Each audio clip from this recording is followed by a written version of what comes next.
Facebook is changing their newsfeed again.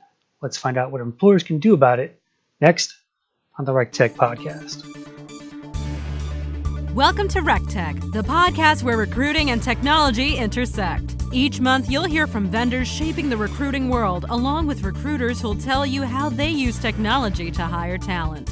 Now, here's your host, the mad scientist of online recruiting, Chris Russell. It is time once again for RecTech, the only podcast that helps employers and recruiters connect with more candidates through technology-inspired conversations. Today's show is a solo podcast with yours truly. Before we get to the Facebook stuff, this episode of RecTech is sponsored by the team at Lever, providing a modern take on the applicant tracking system. Lever combines ATS and CRM functionality in a single powerful platform to help you source, nurture, and manage your candidates all in one place. They offer a branded job site, custom sourcing tools, great metrics, email and calendar integration, along with a host of other benefits your recruiting team will love to use.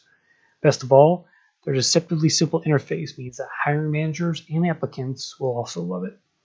To find out how Lever can help you both accelerate and humanize hiring, visit lever.co/RecTech. That's lever.co, not .com, /RecTech, RecTech. Lever is where ATS meets CRM. And definitely check out some of their content they publish for recruiters. It's some of the best content I think out there from an advice standpoint. Their one-on-one recruiting hacks is great. And they're always publishing some great stuff for recruiters to educate themselves on becoming better at recruiting. All right, so on Thursday, February 22nd at 1 p.m. Eastern, I'm going to be launching a new live video training show for recruiters and employers. It's called Recruitment Marketing Live, and will focus on helping recruitment marketers get better at attracting talent online. So if there's one thing I've learned about recruiting, working in the industry, at first as a job board owner and as a recruiter, it's that companies still don't know how to market themselves to candidates. I see it time and time again. And I want to make a difference in that aspect. So I want to start teaching you how to do it better. We'll cover topics ranging from social media to career sites to job descriptions to even sourcing tactics and tools as well. Shows will be held generally every week on Thursdays at 1 p.m. Eastern, except on weeks I'm traveling or weeks and holidays. And we'll feature training classes as well as vendor demos to teach you the best practices, see what's new, help you keep up with the new tools being created. Most of the training classes will be paid events. I'll try to keep them as low as possible. The first one will be $45 to attend. The price will be very affordable to anyone who wants to participate. And I'm also willing to give out discounts to companies who want multiple attendees from the same company to attend. In these training sessions, they're going to be a little bit different than a typical webinar or anything. You'll be able to interact with me live, ask questions, even appear on video if you want to, and get a take-home cheat sheet for every class with the main tactics and tips discussed in those sessions. They'll be broadcast from a platform called Crowdcast, which I'm really fond of these days. It's crowdcast.io. If you go to recmarketinglive.com, you'll get forwarded directly to my show page. Again, that's recmarketinglive, recmarketinglive.com. This week, I'll be kicking off the series with a free event. It will cover what employers can do about the new Facebook feed changes. If you're an employer that uses Facebook to attract candidates, if you post content to your Facebook page, I think it's a must-attend event because they are changing the way content shows, and it's going to dramatically affect your content as an employer. In this episode, I want to talk about what I'll be going over in that event to give you kind of a preview and some interesting takeaways as well. There won't be any slides for this event. I basically am going to go on screen, share my screen, and we're going to dive right into Facebook, hands-on experience, and show you exactly what I mean, right? I want to kind of stray away from slides that just kind of talk about a topic and not give you real takeaways. So I'm all about practical advice, and that's what I want the new show to be about: practical advice, hands-on, live on-screen training, right? All right, so what is Facebook doing is the question. So I'm going to read a quote from their blog recently. Because space in newsfeed is limited, Showing more posts from friends and family and updates that spark conversation means we'll be showing less public content, including videos and other posts from, here's the key, publishers or businesses. As we make these updates, pages may see their reach, video watch time, and referral traffic decrease. Let me read that again. As we make these updates, pages may see their reach, video watch time, and referral traffic decrease. The impact will vary from page to page, driven by factors including the type of content they produce and how people interact with it. Right, so they're tweaking their algorithm to favor more friend and family stories that you're connected with over publishers and business pages. So I know a lot of companies out there, employers, are using Facebook to recruit, and it's a great tool for that. But the way you do that on Facebook is about to change. So you need to learn some new tactics to kind of offset those changes and try and minimize that as much as possible. Now, what I'm going to go over in the show, the live show, is not a full panacea, but it will help you to, maximize your content reach in the new system. So, how do you do that? Well, I'm going to go over several aspects of things you need to change on your content strategy to do that. And one of those will be this, which is prioritizing content. So, did you know you can actually go into your newsfeed and actually manually prioritize a Facebook page? It's true. If you go on your left-hand tab, if you're on desktop, if you look at where the newsfeed is, there's like 3 little dots. If you click that, you go to Edit Preferences. There's a section to choose that says Prioritize who to see first. When you click that, you'll get a list of all the pages that you follow on Facebook. And you can then select your page and see that content first always. Now, I tell you this because one thing you can do with this type of feature is instruct your fans, your page followers, to do the exact same thing. All right? If you tell them how to prioritize your page, some of them, not all, but some of them will go and do that. And you can ensure that your content then reaches that person who did and go and do that. It's a small thing you can do. It's not going to be a panacea to everything, but it's something that if you tell people how to do, some of them will do it, and your posts will reach them. I think it's a great thing to do for your employees overall if they follow your page, right? Kind of make it a mandatory thing if you can, and that will help to increase the reach of your content overall. So that's tip number 1. Tip number 2 would be to lose the automation. Now, I'm kind of torn about this one because I use automation to publish content on Facebook. However, what I've learned is that the algorithm prefers content uploaded directly into the system. So if you're using a tool like Buffer or Deliverit, which I use, or MeetEdgar or Hootsuite or some of these to post content for you, stop doing that. I know that's a pain and it doesn't sound great, but if you upload from the platform directly, that piece of content will automatically get more reach. From everything I've read about Facebook itself, right? It values original content placed on its system, not coming from some other tool or automatic feed that you're sending in there. So start to change the way you automate things, and particularly for your most important content, put that on Facebook manually, and you should see more reach. I'll bet you if you do an experiment today try it on an automated piece, watch it for a few days, and then try it with an original piece you send there, same thing. You should see the reach of that post increase overall. So that's tip number 2. All right, so we'll be talking about that. Number 3 tip would be getting your team involved more, just leveraging your employees to amplify the reach of your content. So again, getting back to the prioritize thing, have as many people as possible on your staff to prioritize your page, number 1, and then make sure they like and share that content when they're on Facebook. So get your employees involved in sharing, liking, and commenting on your posts. The more engagement that post has, the more people that actually like it, that post a comment or share it, the more boost it will get in the algorithm itself, right? So you need to start encouraging that through your employees and your recruiting team. You've got to get good. You've got to get coordinated here and involve your team in ways that you're not doing today. I realize that it's more of an effort, but again, if you want that reach on Facebook, you're going to have to start doing some of these things in order to do that. Next, advertising.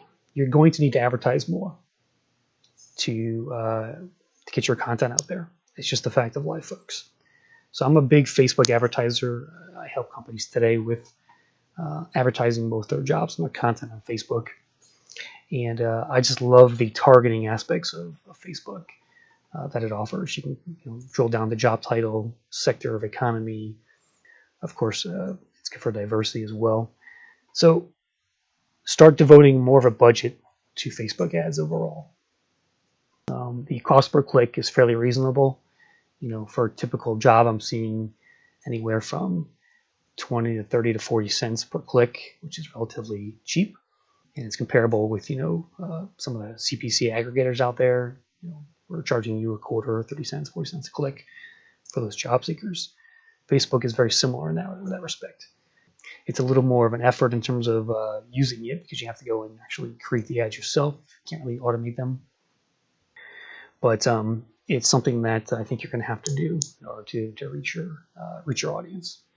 So consider devoting more ad budget to your posts, to your accounts, and start leveraging that audience that it can deliver. And if you need help with that, please let me know at Chris at RecTech Media. Groups are another thing. So sharing your content on local and industry job search groups is important. So I'll go over how to find those and kind of the benefits of that. Embracing video is also going to be important in the new era, new Facebook feed era. You're going to want to do more Facebook videos. And I'm going to show you some ways to do that on the live webinar. I have a couple of tools I use that are great, that are free or cheap, that allow for easy video creation. I think a lot of companies struggle with video because they don't know how to do it properly. But there's actually some cool tools now that I'm going to show you on the site that will make your Facebook post nice and video friendly, if you will. And lastly, the timing of all this, right? So I'm going to share with you some statistics around when you should be posting stuff to Facebook and how often, right? Because that's also important to know. There's various studies around sort of the times that are best for posting content on social media. And we'll go over some of those studies as well that I found. So I'll read you some of that research. Even things like frequency, I think that you should be posting less to Facebook from what I've read, somewhere between 3 and 6 times a day versus 10 or 20 or things like that. So I think you have to get more conservative with your approach there and really look at content that's going to resonate with your audience, content that's going to engage them, and that's going to encourage people to like and share stuff like that. So, and we'll go over some content strategies as well in this. Now, beyond that, so that's going to be the first class about Facebook. The following week, I'm going to hold a paid training class called Facebook Recruiting 101, in which I go over kind of all the basics of what you need to do to get started recruiting on Facebook, from setting up your company page to, again, going over the content strategy, what you should be posting, how often, to some basic advertising. We'll go into the Facebook Ad Manager, show you how to use that. We'll cover some of the different tools I use to post content to Facebook, some of the video tools I just mentioned. And so Facebook Recruiting 101 will happen on March 1st at 1 p.m. on the Crowdcast channel at recmarketinglive.com. And so it's $45 to attend. Already got a couple signups for that, even though I haven't even started marketing it yet. But I think Facebook recruiting overall is something that more companies should be doing, and they're not right now. So we'll kind of go over all the basics in that live show on a on-screen basis, live practical tips you can use to take away and all this will be recorded as well. Before I go any further, I do want to mention my other sponsor, which is HireTool. HireTool is a great sourcing tool. So their AI engine is your personal sourcing assistant. And if you submit your sourcing tasks, they can do stuff for you while you're sleeping or having a cup of coffee. They let you build Boolean strings on the fly. They display contact info for the candidates that you search that pop up. So go check out HireTool.com. That's HireTual.com. And tell Minh Tran and team that RecTech sent you. Great product. I endorse it. I've used it in the past. And it's just a great tool out there for sourcing wise, right? So I think educating yourself as a recruiter today is highly important. It's becoming much more technical of a profession, becoming much more demanding of your time and use of technology overall. And so that's why I'm starting Recruiting Marketing Live to kind of help you teach you how to use these tools, technologies, and tactics to attract candidates online in a much better fashion. I was working with a job board last year and working with some of their clients who are kind of in the dark ages still as far as recruiting online. They were still posting jobs as PDF files on their company career sites. So there's so much work to do in recruiting marketing that it's really a tall task. But part of my mission in life as the managing director of RecTech Media is to educate and inform employers and recruiters on how to do their jobs better. And so that's the genesis of the new live series, training series. So in the future, I'll be covering stuff like job descriptions, career sites, sourcing tools and tactics. I'll be doing some HR tech demos, maybe in some head-to-head stuff. I would love to get like HireTool and Tello on the same show and just kind of going head-to-head and showing you how the products work. And again, it'll be very practical show, a lot of hands-on, not too many slides. Try and keep those to a minimum. Just kind of showing you websites, going into them, showing you how they work, and great examples of recruiting as well. I do want to kind of go over best practices on job posting, job descriptions. Here's how to write them better. And so we'll talk a lot about that in future classes with Recruiting Marketing Live. That's basically going to do it for this show. Let me see just a couple of things to end with. Thanks again to our sponsors, Lever and HireTool. The next episode of RecTech will feature Jeanette Meister from WCN, which is another hiring software. She's going to talk about the best practices in student recruiting trends that she sees. They just did a report with Universum, and she's going to come on and share some of her stats. She's been a big campus recruiter her whole career, so we'll talk about some stories from those days and a great conversation I had with her. That episode will drop on the 26th, February 26th, so keep an eye out for that, RecTech listeners. If you like this show, please leave a review on your channel of choice. I'd love to see your feedback or show suggestions. You can email chris@rectechmedia.com if you want to pitch me to be a guest, or mention us on social media with the hashtag RecTech. So until next time, always be recruiting. Another episode of RecTech is in the books. Follow Chris on Twitter @ChrisRussell or visit rectechmedia.com, where you can find the audio and links for this show on our blog. RecTech Media helps both HR tech firms and employers to get more clients or candidates through our consulting practice and online tools. So be sure to check out our sites like Recruiting Headlines, Job Fairing, and more to stay up to date on what's happening in recruiting. Thanks for listening, and we'll see you soon on the next episode of RecTech, the Recruiting Technology Podcast.